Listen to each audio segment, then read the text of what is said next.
Assalamualaikum warahmatullahi wabarakatuh. Jumpa lagi dengan saya Nurwinda Hesti.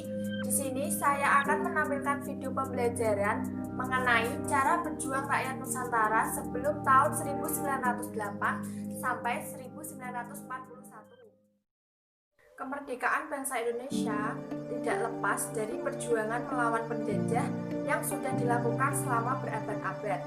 Sejak abad ke-16, bangsa Eropa banyak yang datang dan singgah di Nusantara. Awalnya mereka datang ke Indonesia hanya untuk berdagang rempah-rempah, tetapi lama-kelamaan mereka menerapkan kolonialisme dan imperialisme.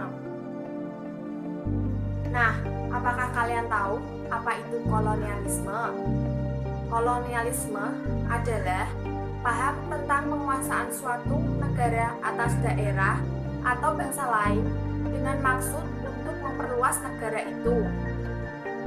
Sedangkan imperialisme adalah sistem politik yang bertujuan menjajah negara lain untuk mendapatkan kekuasaan dan keuntungan yang lebih besar.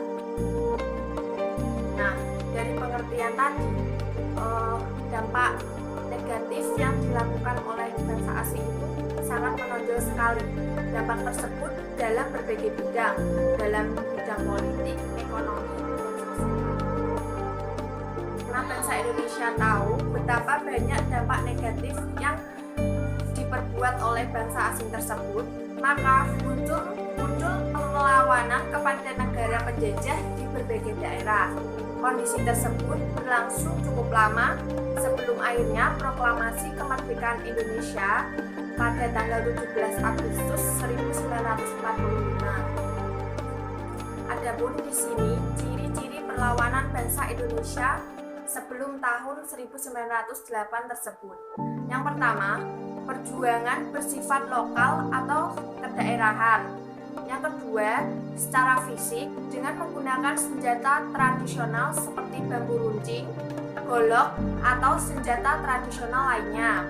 Yang ketiga, dipimpin oleh tokoh-tokoh karismatik seperti tokoh agama atau bangsawan. Dan yang keempat, bersifat sporadis atau musiman. Pada perlawanan tersebut tidak menampakkan hasilnya, bahkan selalu gagal dan dapat diberantas oleh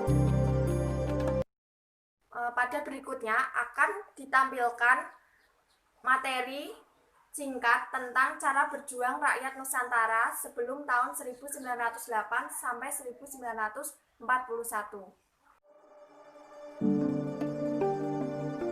Jika ditinjau pemimpin-pemimpin perjuangan menghadapi kekuasaan kolonial Belanda, antara lain ada halnya dipimpin oleh saja atau oleh bangsawan terkemuka, pemuka agama, dan pemuka masyarakat.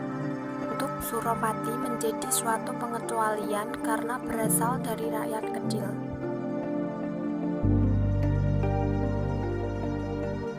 Perjuangan daerah Belanda tidak pernah menghadapi perjuangan saja-saja Nusantara yang terorganisirkan secara berkelompok-kelompok.